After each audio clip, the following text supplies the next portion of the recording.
Di lepas pantai Teluk Lampung, terhampar gugusan pulau-pulau permai yang memancarkan pesona bahari tiada tara. Di antara gugusan surga tropis itu, ada satu pulau yang namanya paling sering disebut, sebuah destinasi impian bagi para penikmat keindahan bawah laut, yaitu Pulau Pahawang. Namun, di balik namanya yang terdengar unik dan eksotis, tersimpan sebuah riwayat sederhana yang hangat, sebuah legenda yang tidak berkisah tentang pertempuran dewa atau kutukan sakti, melainkan tentang jejak seorang perantau dan kasih sayang pada putrinya yang abadi menjadi nama bagi tanah tempat mereka berlabuh. Jauh pada masa lampau, sekitar abad ke-18 Masehi, Samudra Nusantara menjadi jalur kehidupan bagi para pedagang dan pelaut dari berbagai penjuru dunia. Di antara mereka, ada seorang nahkoda tangguh keturunan Tionghoa bernama Hawang.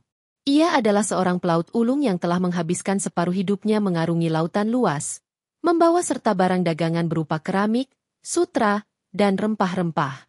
Namun, di dalam hatinya, terpendam sebuah kerinduan untuk menemukan tempat yang bisa ia sebut sebagai rumah. Dalam salah satu perjalanannya, kapal yang dinahkodai oleh Hawang dihantam badai dahsyat di sekitar Selat Sunda. Angin mengamuk dan gelombang setinggi bukit mengombang-ambingkan kapalnya tanpa ampun.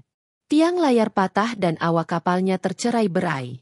Setelah berhari-hari terkatung-katung di lautan, hanya dengan serpihan kapalnya, Hawang terdampar di sebuah pulau tak berpenghuni yang subur dengan pepohonan hijau yang rimbun dan pantai berpasir putih yang menawan. Dengan sisa tenaga yang ia miliki, Hawang menyeret tubuhnya ke daratan. Pulau itu menyambutnya dengan ketenangan yang luar biasa, seolah memberinya perlindungan setelah amukan badai yang mengerikan. Hawang melihat potensi kehidupan di pulau tersebut.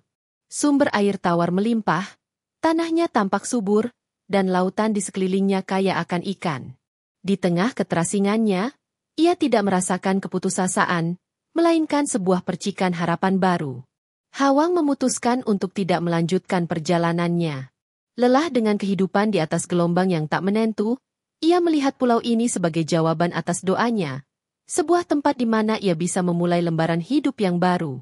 Dengan keahlian bertahan hidup yang ia miliki sebagai pelaut, ia mulai membangun sebuah gubuk sederhana dari kayu dan dedaunan, menjadikan pulau tanpa nama itu sebagai tanah harapan dan permulaan dari sebuah riwayat baru. Di pulau itulah, Hawang bersumpah untuk menetap, meninggalkan masa lalunya sebagai pengembara lautan. Ia mulai bercocok tanam dan menangkap ikan untuk menyambung hidup. Seorang diri, ia merawat pulau itu dengan tangannya, menjaganya seolah itu adalah harta paling berharga yang diberikan oleh sang takdir kepadanya setelah ia kehilangan segalanya di tengah lautan yang ganas. Hari berganti minggu, minggu berganti bulan. Hawang hidup dalam kesendirian, namun ia tidak pernah merasa kesepian. Alam pulau itu telah menjadi sahabatnya. Suara debur ombak adalah musik pengantar tidurnya, dan kicauan burung adalah penyemangatnya di pagi hari.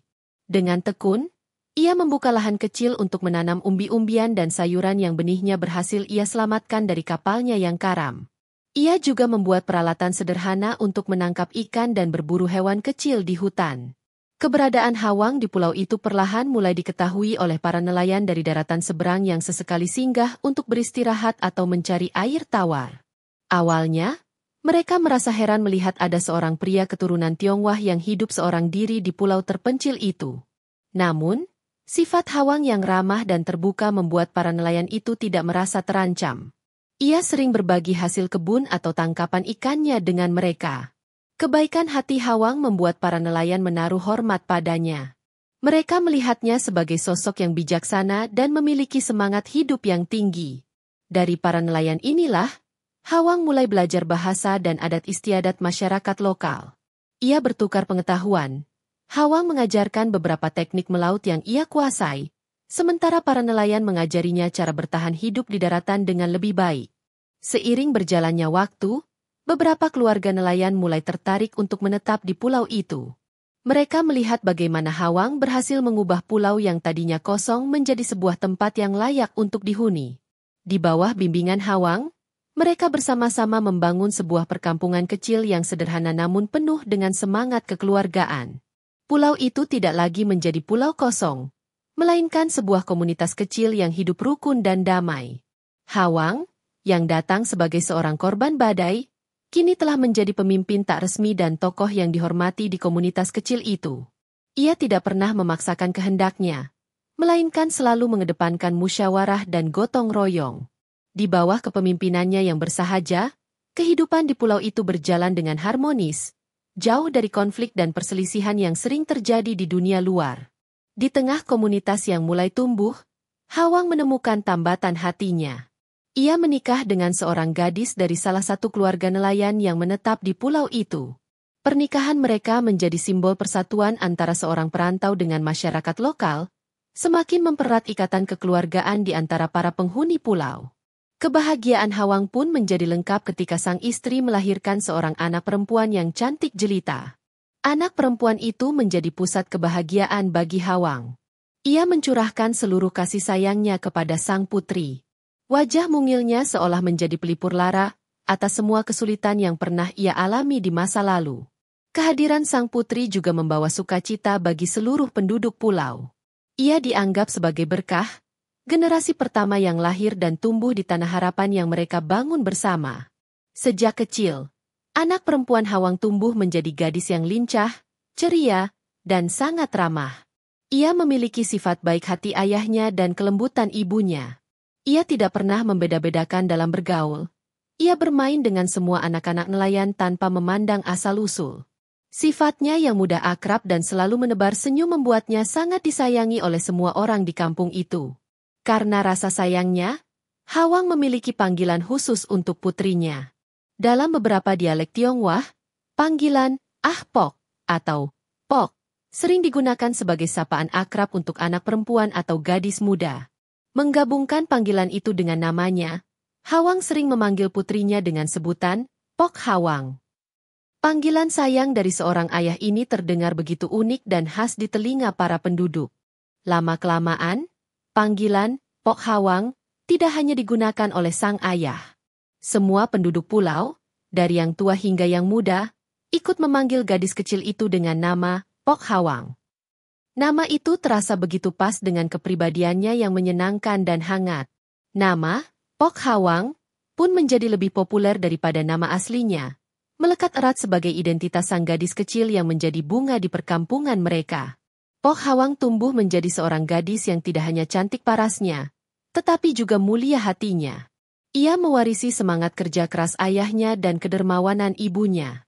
Setiap hari, ia tidak segan untuk turun tangan membantu pekerjaan orang tuanya maupun para tetangganya.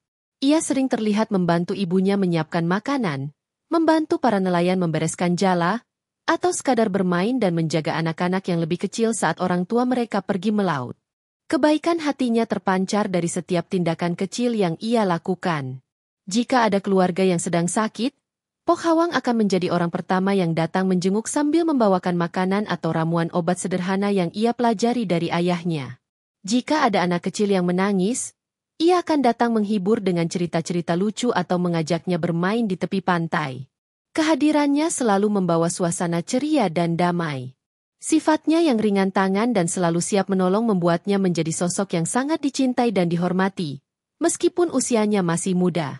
Ia menjadi teladan bagi anak-anak seusianya, dan menjadi kebanggaan bagi para orang tua di kampung itu. Namanya, Pok Hawang, sering disebut-sebut dalam percakapan sehari-hari sebagai contoh dari anak yang berbakti dan baik budi pekertinya. Popularitas Pok Hawang tidak hanya terbatas di kalangan penduduk pulau. Para pedagang atau nelayan dari luar yang singgah di pulau itu pun sering mendengar tentang kebaikan hati sang gadis. Mereka terkesan dengan keramahan dan ketulusan Pok Hawang saat menyambut tamu.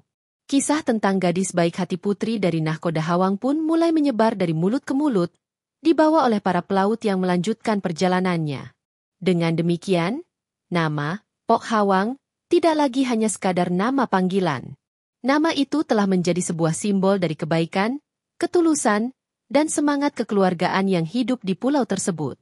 Ketika orang berbicara tentang pulau itu, mereka tidak hanya berbicara tentang keindahan alamnya, tetapi juga tentang kehangatan komunitasnya, yang seringkali direpresentasikan melalui sosok sang gadis, Pok Hawang. Seiring Pok Hawang beranjak dewasa, pengaruh positifnya di tengah masyarakat semakin terasa. Ia menjadi titik pusat dari berbagai kegiatan sosial di kampung. Karena ia sangat disayangi, Namanya hampir selalu disebut setiap saat. Ketika ibunya mencarinya, ia akan berteriak memanggil, "Pok Hawang, di mana engkau?" Ketika teman-temannya ingin mengajaknya bermain, mereka akan beramai-ramai mendatangi rumahnya dan memanggil, "Pok Hawang, ayo kita ke pantai." Nama, Pok Hawang, menjadi kata kunci dalam komunikasi sehari-hari di pulau itu. Jika ada seseorang yang ingin menitipkan pesan atau barang kepada ayahnya, mereka akan berkata, "Tolong sampaikan ini pada ayah Pok Hawang." Jika ada yang ingin menunjuk lokasi rumah mereka akan menggunakan rumah Hawang sebagai patokan dengan berkata, "Rumahku ada di sebelah timur dari rumahnya Pok Hawang." Nama itu bergema di setiap sudut pulau, dari pagi hingga petang. Para penduduk dari luar pulau yang berinteraksi dengan komunitas ini pun menangkap fenomena tersebut. Mereka memperhatikan betapa seringnya nama Pok Hawang disebut. Ketika mereka bertanya hendak menuju ke pulau itu, para nelayan dari daratan akan menjawab, "Oh, mau ke pulaunya Pok Hawang." Secara tidak sadar, nama gadis itu mulai digunakan sebagai penanda atau nama lain untuk pulau tempat ia tinggal. Fenomena ini terjadi secara alami, tanpa ada kesepakatan atau proklamasi resmi. Nama, Pok Hawang, begitu melekat di hati dan benak setiap orang yang mengenal komunitas itu, sehingga menjadi lebih mudah untuk mengasosiasikan pulau tersebut dengan namanya. Pulau yang semula tidak memiliki nama, kini mulai memiliki identitas yang kuat, sebuah identitas yang terikat erat dengan sosok seorang gadis yang menjadi jantung dari kehidupan sosial di sana. Bagi para penduduk, menyebut nama Pok Hawang bukan hanya sekadar memanggil seseorang. Itu adalah cara mereka mengekspresikan rasa sayang dan hormat kolektif mereka. Nama itu mewakili semua nilai-nilai positif yang mereka junjung tinggi, kebersamaan, kebaikan, dan kesederhanaan. Dengan cara ini, nama seorang gadis muda secara perlahan tapi pasti mulai menyatu dengan nama tanah tempat ia dilahirkan dan dibesarkan.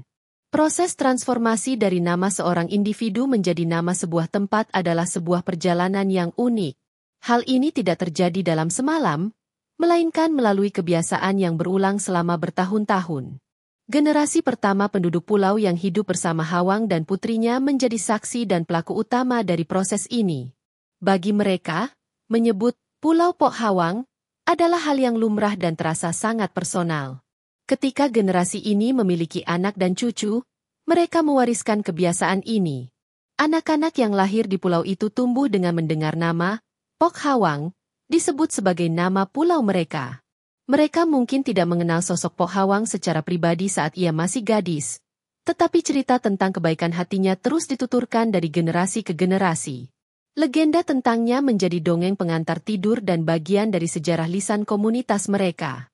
Para pendatang, pedagang, dan nelayan dari luar pun semakin terbiasa dengan sebutan ini.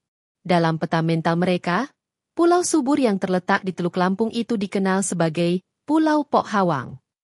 Nama ini lebih mudah diingat dan memiliki cerita di baliknya, membuatnya lebih berkesan daripada sekadar nama geografis tanpa makna. Nama itu pun mulai tercatat dalam catatan-catatan sederhana para pelaut dan pedagang. Hawang sendiri, yang kini telah menua, merasa terharu sekaligus bangga melihat bagaimana nama putrinya begitu dicintai hingga diabadikan menjadi nama bagi tanah yang ia temukan. Ia tidak pernah menyangka bahwa panggilan sayang yang ia ciptakan untuk buah hatinya akan memiliki takdir yang begitu besar.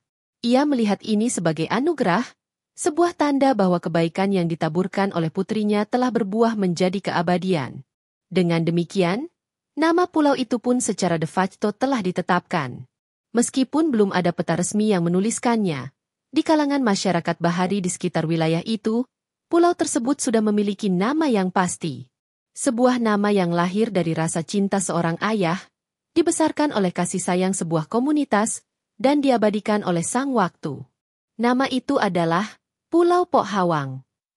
Seperti halnya bahasa yang terus berkembang, nama tempat pun seringkali mengalami perubahan dan penyesuaian seiring berjalannya waktu. Lidah manusia memiliki kecenderungan untuk menyederhanakan ucapan agar lebih mudah dilafalkan. Hal inilah yang kemudian terjadi pada nama Pulau Pok Hawang. Generasi-generasi berikutnya, yang hanya mendengar nama itu dari cerita, mulai mengucapkannya dengan cara yang sedikit berbeda. Gabungan kata Pok dan Hawang yang diucapkan secara cepat dan berulang-ulang lama-kelamaan terdengar seperti satu kata yang menyatu. Bunyi K pada akhir kata Pok perlahan-lahan melunak dan melebur dengan bunyi H pada awal kata Hawang. Dari Pok Hawang, pengucapannya bergeser menjadi Pohawang atau Pahawang. Perubahan ini terjadi secara bertahap dan tidak disadari oleh para penuturnya. Proses pelafalan ini sangat umum terjadi dalam evolusi linguistik, di mana dua kata yang sering diucapkan bersamaan akan mengalami fusi atau penggabungan bunyi. Para pelaut dan pedagang dari suku dan bahasa yang berbeda yang singgah di pulau itu juga turut andil dalam perubahan ini. Mereka mungkin mendengar nama Pok Hawang dan mengucapkannya kembali sesuai dengan logat dan fonetik bahasa mereka sendiri, yang seringkali lebih condong ke Pahawang. Seiring waktu, varian Pahawang menjadi yang paling dominan dan paling sering digunakan. Nama ini terdengar lebih ringkas, lebih gagah, dan lebih mudah diucapkan oleh lidah orang banyak. Nama aslinya, Pok Hawang, perlahan mulai terlupakan dan hanya tersisa dalam cerita para tetua tentang asal-usul nama pulau tersebut. Nama baru ini kemudian diterima secara luas dan menjadi identitas resmi pulau itu. Ketika para pembuat peta dari masa kolonial mulai mendata wilayah Kepulauan Nusantara, mereka mencatat nama yang paling umum digunakan oleh penduduk lokal dan para pelaut. Nama yang mereka dengar dan catat untuk pulau tersebut adalah Pahawang. Sejak saat itulah, nama Pahawang secara resmi tercatat dalam administrasi dan geografi, mengabadikan sebuah nama yang perjalanannya dimulai dari panggilan sayang seorang ayah. Kini, Pulau Pahawang telah menjelma menjadi salah satu destinasi wisata bahari terkemuka di Indonesia. Keindahan terumbu karang dan kejernihan airnya menarik ribuan wisatawan setiap tahunnya. Namun, di balik gemerlap pariwisatanya, tersimpan sebuah legenda hangat yang menjadi jiwa dari pulau ini. Kisah tentang nahkoda Hawang dan putrinya, Pok Hawang, terus hidup dan diceritakan sebagai bagian dari kekayaan budaya lokal. Legenda ini menjadi pengingat bahwa nama besar tidak selalu lahir dari peristiwa-peristiwa dahsyat seperti perang atau perebutan kekuasaan. Sebuah nama yang abadi bisa lahir dari hal-hal yang sangat sederhana, seperti kebaikan hati, ketulusan, dan cinta kasih yang tulus. Sosok Pok Hawang, seorang gadis desa biasa, mampu mengabadikan namanya karena ia menyentuh hati banyak orang melalui perbuatannya sehari-hari. Kisah Hawang juga memberikan pelajaran tentang harapan dan kegigihan. Ia yang terdampar sebagai korban badai tidak menyerah pada nasib. Sebaliknya, ia melihat peluang dan membangun kehidupan baru dari nol. Kegigihannya tidak hanya menyelamatkan dirinya sendiri, tetapi juga menciptakan sebuah komunitas yang harmonis dan sejahtera, membuktikan bahwa semangat pantang menyerah dapat mengubah musibah menjadi berkah. Warisan terbesar dari legenda ini adalah nilai-nilai kemanusiaan yang terkandung di dalamnya. Tentang pentingnya berbuat baik kepada sesama tanpa pamrih, tentang bagaimana keramahan dan keterbukaan dapat menyatukan orang-orang dari latar belakang yang berbeda, dan tentang bagaimana sebuah komunitas yang dibangun di atas fondasi kekeluargaan dan gotong royong akan menjadi komunitas yang kuat dan damai. Maka dari itu, kisah asal-usul nama Pulau Pahawang lebih dari sekadar dongeng. Ia adalah sebuah cerminan dari karakter masyarakatnya dan sebuah pesan moral yang tak lekang oleh waktu. Legenda ini mengajarkan kita bahwa kebaikan adalah warisan terbaik yang bisa kita tinggalkan. Seperti nama, Pok Hawang, yang berevolusi menjadi Pahawang, dan abadi sebagai nama pulau, perbuatan baik yang kita tanam akan terus tumbuh dan dikenang, bahkan lama setelah kita tiada.